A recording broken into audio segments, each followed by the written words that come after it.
Welcome to Revenge Report. Don't forget to hit that like button and subscribe for more. Let's dive in.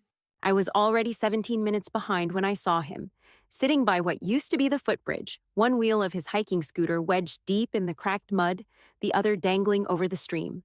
The bridge had half collapsed under the last storm, and someone had left a sad little caution cone like it was gonna do a damn thing. His eyes met mine, calm like he was just out birdwatching. "Guess I took a wrong turn at my age," he said, voice light.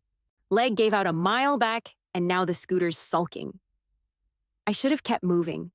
I had less than an hour to shower, change, and walk into one of the biggest nights of Blake's life, a family dinner at his father's mountain lodge, a place where punctuality was apparently sacred.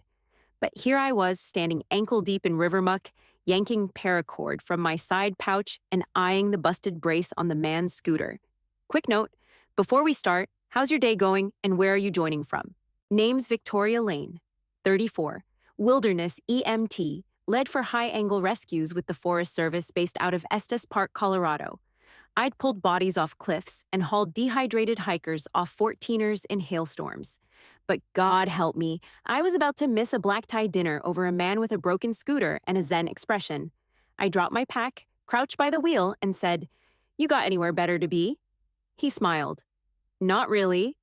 "You?" I didn't answer.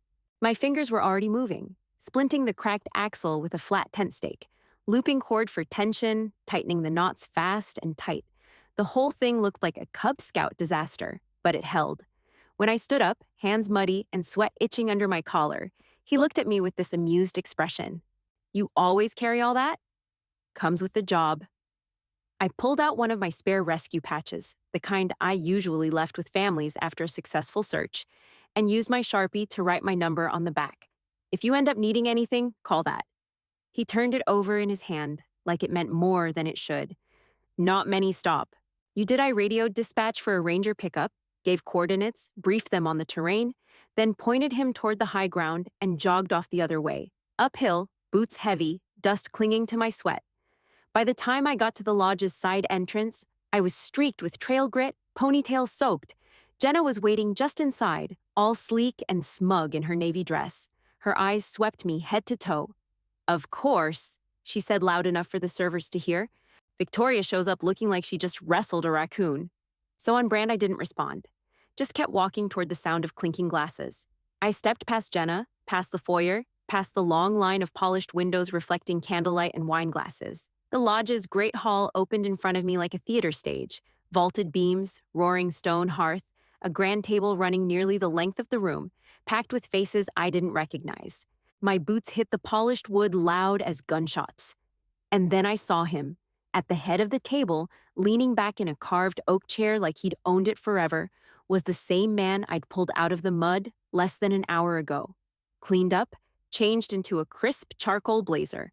My rescue patch spun slow in his hand, balanced between two fingers. He looked straight at me and smiled. "Victoria Lane," he said loud enough to stop forks midair.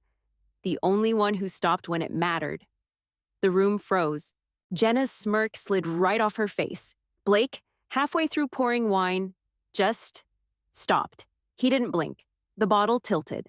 The man lifted my patch and gave it a small shake, like it was a trophy. She didn't ask who I was. Didn't hesitate. Just saw a problem and handled it. His voice was calm, but carried. I asked for no favors, gave no titles, and she still chose to act. He motioned to the empty seat beside him. "Come." Sit. My heart jumped into my throat, but I didn't show it.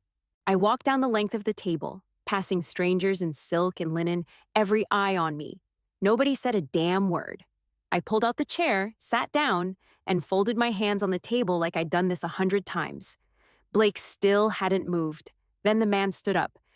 "For those of you new to this room," he began, with a kind of casual command that didn't need to shout, "I'm Leo Ashford. I founded Ashford Trails and Retreats back when this place was 2 cabins, 1 stove, and a bear problem." A few polite chuckles, most just stared. I don't come to these dinners often anymore. Frankly, I hate pretenders. But tonight I decided to show up and got myself stuck like an idiot with a busted scooter and no working knee.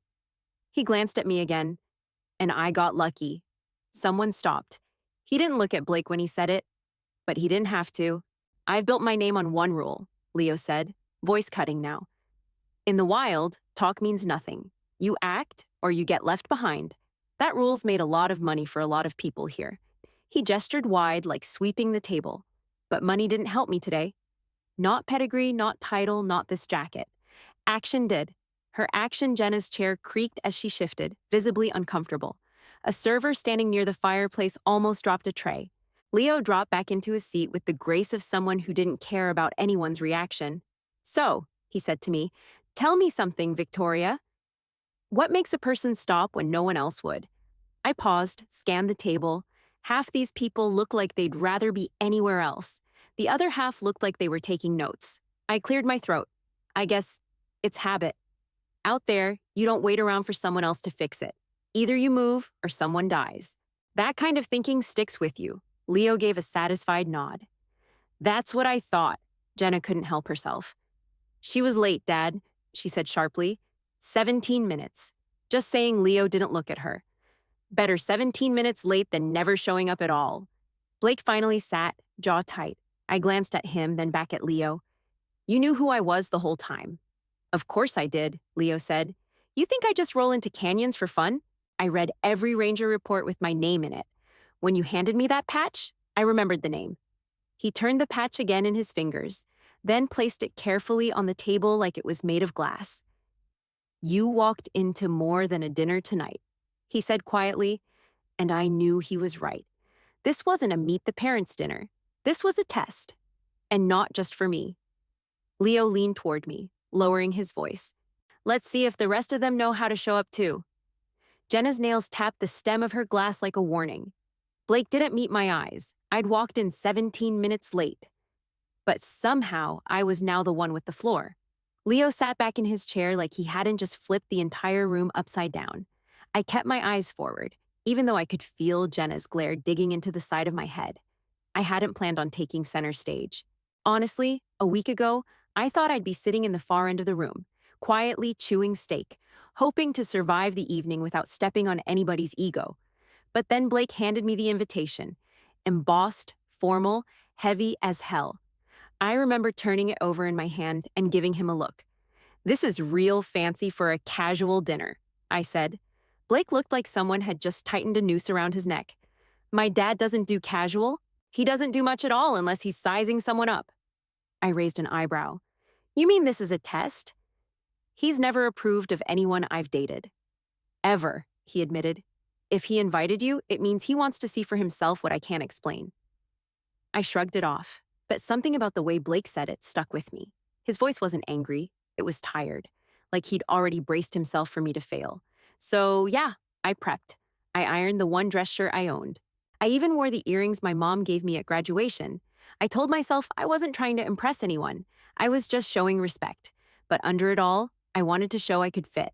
I could walk into their world without knocking anything over. Didn't matter. Jenna was already sharpening her knives. She'd been weird since Blake and I started dating. At first, I thought it was just protective older sister energy, until it wasn't. The comments started subtle, then not. Like when she told me Blake had a thing for women in boots, or the time she joked at Christmas.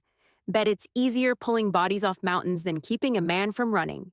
Thing is, we weren't always like that. When we were younger, Jenna was my shadow. We built forts out of sticks and duct tape.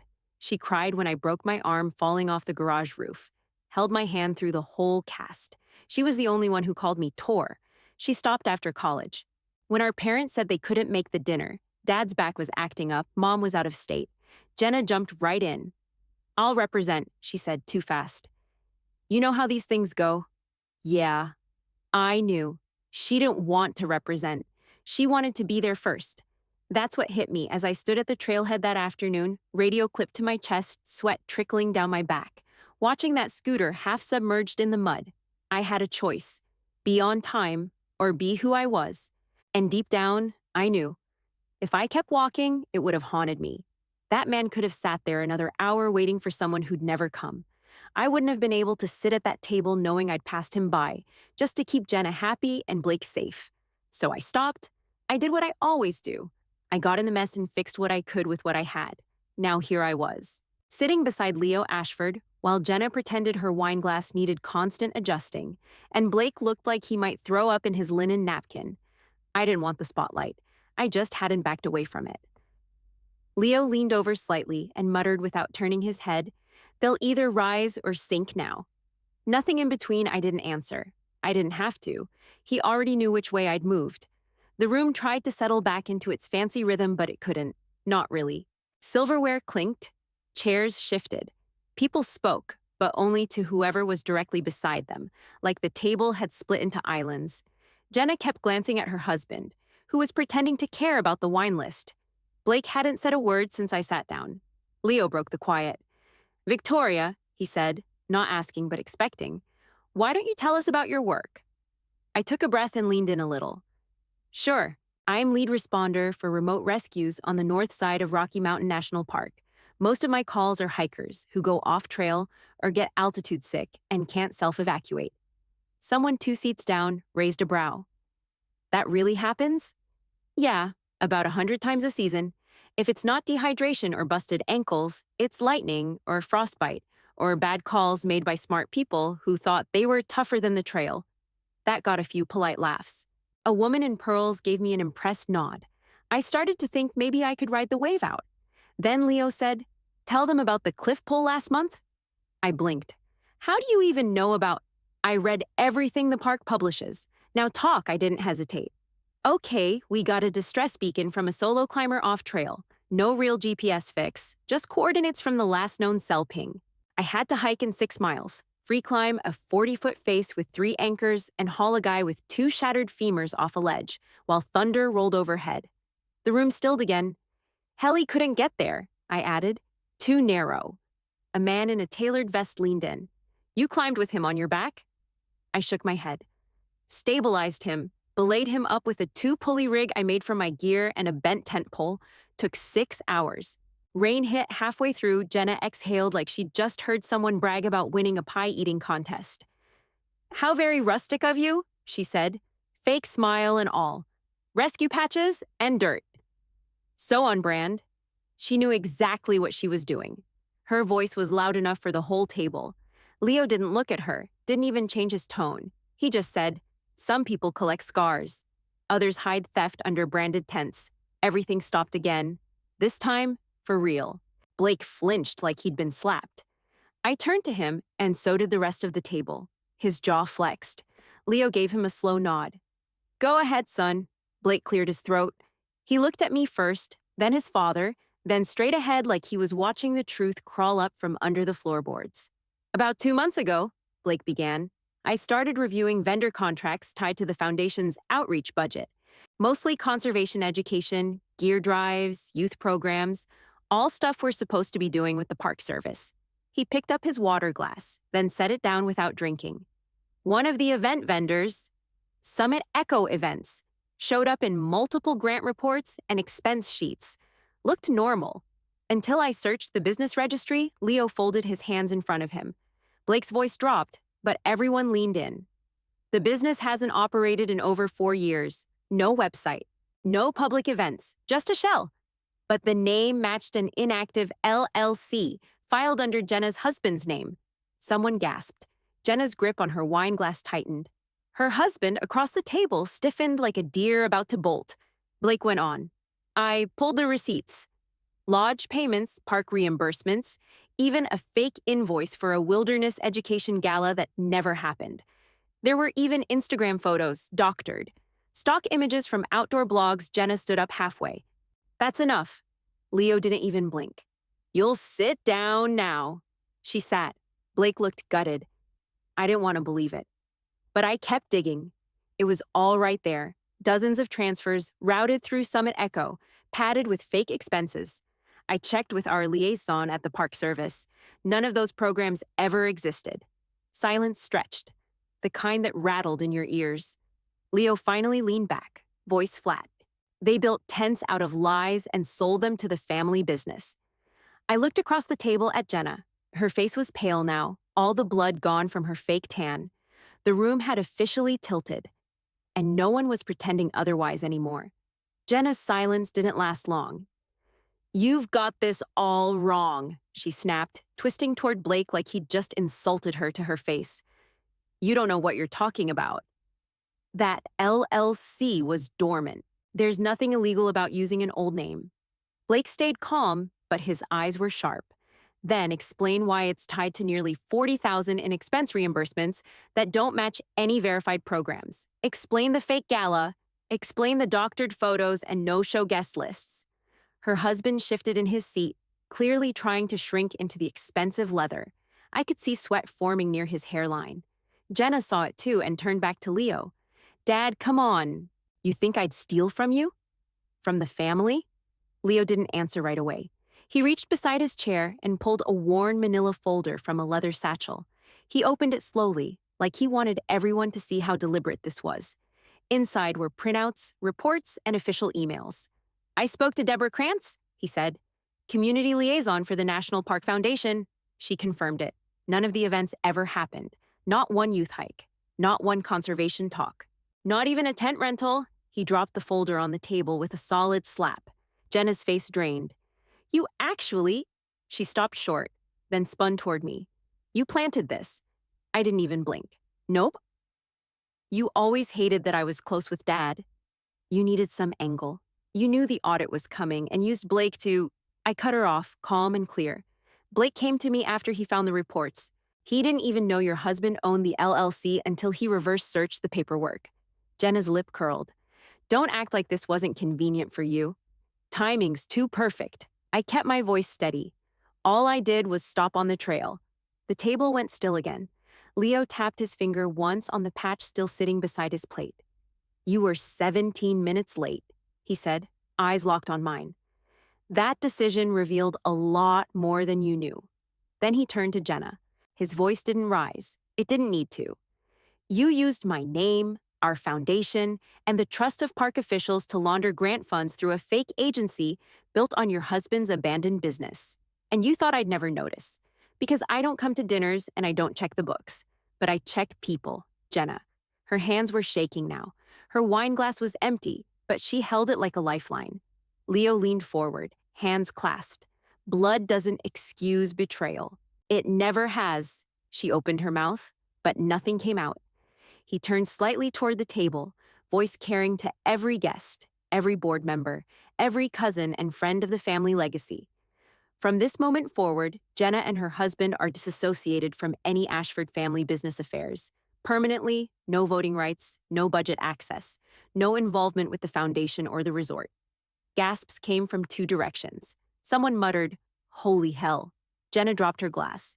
It rolled across the table and hit the centerpiece. Leo didn't flinch. Let the lawyers handle what's next.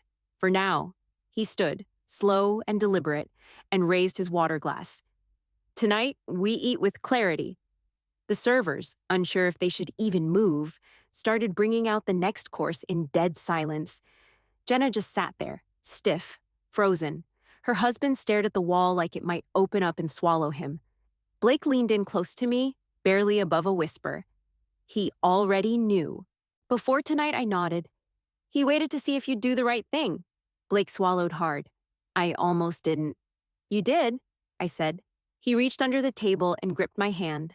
Across the hall, Leo began speaking quietly with the foundation director seated to his right, already shifting gears. Jenna's world had just caved in, and Leo had moved on without missing a beat. I didn't smile. I didn't gloat. But deep in my chest, something finally clicked into place. They'd all thought this dinner was about performance. It never was. A sharp knock hit the lodge door. 3 quick raps. Every head turned. Leo didn't flinch. He just said, "Come in." The doors opened wide, and in stepped a uniformed park ranger, crisp green and tan, followed by a man in a navy blazer with a leather folder tucked under one arm. The ranger nodded politely, then scanned the table. "Evening, Mr. Ashford," he said. "Apologies for the interruption." Leo gestured toward the center of the room. "You're right on time." Jenna's husband straightened in his seat, confusion tightening his features. I watched him go still, like his body knew what was coming before his brain caught up. The man in the blazer stepped forward and opened the folder. "My name is Alec Warner, legal liaison for the Rocky Mountain Conservation Alliance." We're here to serve a formal request for all internal records relating to Summit Echo events and associated lodge accounts. He slid the folder down the table until it stopped directly in front of Jenna's husband. The room was dead silent. We've received a report of potential misuse of federal conservation grants, Alec continued. We're requesting documentation and correspondence, effective immediately. There will be a formal review with the Department of Natural Resources. Jenna stood so fast, her chair screeched backward. This is ridiculous. Her husband didn't move. His hand was frozen just inches from the unopened folder. You think we did something wrong? Jenna barked, spinning toward me. This is her. She knew how to get Dad on her side. She played this whole thing like a damn movie script. Her voice cracked on that last word. Real panic now. She planted the idea. She probably told Blake where to look. I didn't even raise my voice. Blake saw it, I said. I just didn't stop him from doing what was right. The ranger shifted his weight, calm as ever. Ma'am, this isn't about family politics. This is about a paper trail. You're welcome to respond through legal counsel. Jenna's eyes darted around the room like she was looking for an exit or an ally. But nobody stood up. A few guests leaned back in their seats, clearly uncomfortable. One woman across from me whispered, "This is too much," to her partner, but another voice, older, firm, cut through the tension. "Let the air clear," said a man I recognized from Leo's earlier introductions, retired trail foreman, longtime friend of the Ashford family. A little truth never killed a room. Covering it up as Leo still hadn't said a word. He just let it hang there, let it sting. Jenna's face twisted like she was deciding whether to cry or scream. Her husband finally pulled the folder close and opened it with shaky hands. "Why are you all just sitting there?" Jenna hissed. "This is insane." Leo's voice came slow and level. "The world won't stop spinning just because you lost control of the story." She stared at him, wounded. "I was your daughter," she said, almost whispering. He didn't blink. "You still are." Then he turned back to his meal like nothing had happened. I felt a hand brush my arm. Blake's. He didn't say anything, but he didn't need to. I could feel the weight in his touch. Guilt, relief, maybe both. Across the room, Alec handed the ranger a second document. They conferred in low voices, then nodded toward Leo before heading for the door. No handcuffs, no yelling. Just a clean, quiet step toward the storm waiting outside. When the door shut behind them, no one moved. A soft voice spoke from the end of the table. "She did the work none of us wanted to." I didn't look to see who said it. Another person added, "She earned her place here." Jenna sat down, slow, trembling. Her chin dipped toward her chest.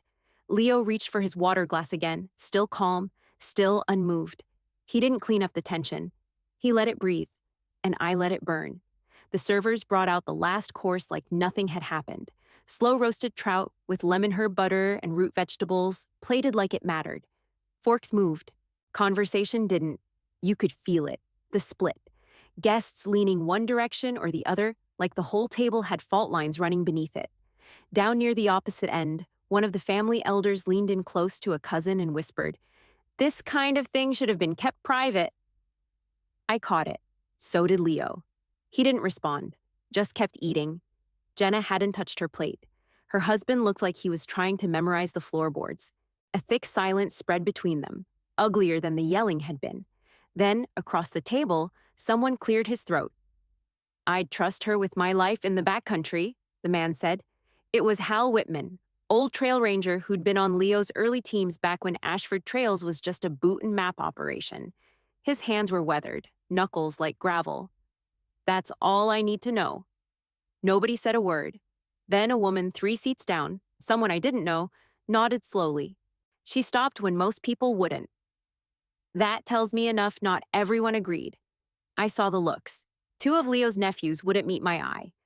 One woman near the middle of the table kept adjusting her bracelet and muttering to her husband. They didn't say it out loud, but I could feel it. The clinging, to image, to legacy, to whatever version of Jenna they'd decided was safer to believe in. I sat still, jaw tight, hands folded in my lap. The cost of honesty sat heavy across my shoulders. I hadn't raised my voice. I hadn't made a scene. I hadn't orchestrated any of this. But I didn't shrink from it either. I could have let Blake carry it alone. I didn't, and that meant something. I glanced across the table at Jenna. She looked like she'd been hollowed out, shoulders drawn up, mouth a hard line. And still, beneath it all, there was something sharp in her eyes. Not grief, not shame, competition. That's what it had always been, I realized. We used to be close, Jenna and me. Best friends, even. Growing up, she was the loud one, the perfect one, the one who always had the answer before the question even left the room. And I was the quiet one who climbed trees barefoot and brought home bloody knees. It worked when we were kids. We fit. But then we got older, and the world started noticing me for things she didn't control. I got praise for being brave, for being capable, for being visible in ways she never expected, and she hated it. Not because I didn't deserve it, but because someone else saw me first. That's what started the split.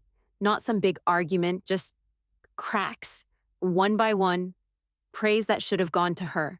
Moments she thought she earned, attention she thought was hers by right. So she sharpened herself, learned how to hit where it stung. Quiet jabs at holidays, questions that weren't really questions. That smile that said, you might have their eyes now, but you'll screw it up like always. But tonight I hadn't screwed it up. I'd just shown up, stood in the mess, and didn't run. I looked toward Leo. He wasn't smiling, but he gave me a nod, small, deliberate. I'd passed whatever test this had turned into. I didn't smile back, just breathed. One steady breath in. The price of telling the truth is high, but I could carry it. I always had. After dessert, most people scattered, some to the bar, others to their cars. A few pretending to need air, I stepped out onto the side deck. It overlooked the pines, quiet except for a light wind and the distant hum of a generator near the cabins. Blake followed a few minutes later. He didn't say anything at first, just leaned against the rail beside me, eyes fixed on the dark treetops. I waited. Finally, he said, I sat on the audit file for 4 days before I showed it to my dad. I didn't look at him. Why? Because I knew once I did, there was no undoing it. And because I didn't want to be the reason he stopped looking at Jenna like she was still 12 and perfect. I let that hang. He exhaled slowly. She's my sister. I nodded. And he's your father. He shook his head, jaw tight. When I first saw the payments, I thought it had to be a mistake. A mix-up? I even called the old Summit Echo business line hoping someone else would answer. But it was him, I said. Yeah, he whispered. It was him. He rubbed a hand over his face, voice rough now. You want to know the worst part? I almost let it slide. I told myself it wasn't that much money, that maybe they had a plan to pay it back. I thought about burying it. Just one folder deep enough no one would notice. I turned to him. But you didn't. No, he said, eyes locked on the horizon. Because I couldn't. He paused, then added quieter. My dad built this place with his own hands. No loans, no sponsors. Just grit and busted knuckles and 1,000 backcountry miles. He gave up everything to make it clean. I said nothing. Just stood there beside him as he worked it out. When I told him, Blake went on, he didn't say anything. Just looked at me, then walked out of the room. Didn't talk to me for 3 days. That hurt, I said. He laughed once, short and bitter. It nearly broke me. But he did the right thing, I said. Yeah, but I had to do it first. The night air settled between us, cold and sharp. I lost the version of my family I thought I could protect, he said finally, but I saved the part that mattered. I reached over and took his hand, not to comfort him, but to ground him. He didn't need pity. He needed someone who saw it all and still stood there. I don't know what happens next, he said. You don't need to, I answered. You already chose. He looked down at our hands, then back out at the trees. The resort would survive. The books would balance. The press statements would get scrubbed clean and rewritten with words like internal restructuring and commitment to transparency. But the family? That was something else. Some roots don't regrow once they're ripped out. A week later, I was hauling bags of seed mix up the South Loop Trail when I spotted her. Jenna, down near the clearing, knees in the dirt, hair tied back, no makeup, gloved hands scooping mulch into a replant trench. Her court-mandated vest was crooked. She looked exhausted. She didn't see me right away. I stood still under the tree line for a few seconds, just watching. Not out of spite, just surprise. I hadn't expected her to actually show. The trail crew was mostly volunteers and low-level offenders sent by the court. Reckless campers, illegal drone flyers, a couple of first-time vandals. Nothing heavy, just sweat and consequence. And now, Jenna. I walked down into the clearing, boots crunching dry pine needles. The sun had started to burn through the haze, lighting the backs of the ridge like the mountain was watching. I dropped the bag by the log pile and turned toward the edge of the tree line where she was kneeling. She glanced up, froze, then looked back down and kept working. A ranger barked something toward the supply tent. The cleanup moved on like usual. After a minute, Jenna stood, wiped her hands on her pants, and slowly walked toward me. Her steps weren't confident. They were careful. She stopped about 5 feet away. Her voice came low. I was wrong. I didn't move. She waited, maybe hoping I'd make it easier. I didn't. She nodded once, eyes lowered. You didn't do this to me. I did. I looked at her face. Bare. Raw. She didn't have the shields on today. No heels, no audience, no need to win. Just Jenna. Finally quiet. I didn't come here for you, she added. I just didn't want to hide from it. I let that sink in. Then I said, you're starting to walk the right direction. That was it. I didn't offer forgiveness. I didn't ask how she was holding up. I wasn't interested in anything easy or polished, and she didn't push for more. She nodded again, not fast, just once. Then she turned and walked back toward her trench, gloves back on, knees in the dirt again. I watched her dig for a few seconds, slow, methodical. She packed the soil tight, set a marker flag, moved on to the next. Nobody crowded around her. No one pointed. She wasn't anyone special out here, and maybe that was the point. I headed back toward the seed mix pile and cut open the next bag, tossed a few scoops into the canvas bin, slung it over my shoulder, and walked toward the lower ridge. Just another day on the trail. It didn't feel like closure, not really, but it felt like a shift, a step, like watching someone finally drop the act because they were too tired to carry it anymore. I didn't know what Jenna's next chapter would look like. I didn't even care that much. But I believed what I saw today. She came back, no fanfare, no apology tour, just presence. That mattered, and I didn't need to carry the rest of it anymore. Let her figure it out. I had my own path to walk. The trailhead clearing below the lodge was quiet that morning, just the sound of boots on gravel and wind through the trees. No arch, no string lights, no soft music. Just a line of wooden benches, some wildflowers in mason jars, and a backdrop of granite and sky. We didn't want a crowd, just the people who mattered. The ones who'd pulled ropes with me, hauled stretchers down ravines, dug their boots into mud beside mine. Veterans, rangers, and rescue crews. People who knew what it meant to show up when it counted.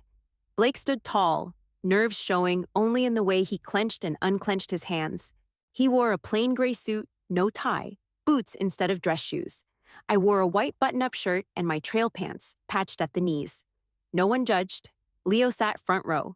Same old blazer, a silver coin flipping slow between his fingers. He didn't smile much, but his eyes tracked everything. When it was time, I walked myself down the short gravel path. No music, just steps. The efficient, one of the rangers who owed me a busted ankle save, kept it short. We traded vows we wrote that morning.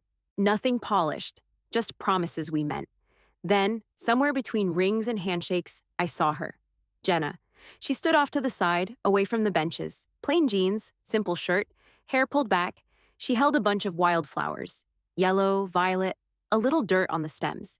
She didn't wave, didn't make a scene. She stayed through the end, didn't speak. When it was over and the crew was clapping and the breeze picked up, she walked straight toward me. No eye contact with anyone else. She handed me the flowers. I took them without a word. She gave a small nod, and then she turned and walked back down the trail. Not a grand gesture, just real. Blake took my hand as the others gathered around us, and I thought back to that day. Muddy, late, sweating through my shirt. Just a man on a broken scooter and me, standing at a fork in the path. That stop changed everything. I hadn't been on time, but I'd been exactly where I needed to be.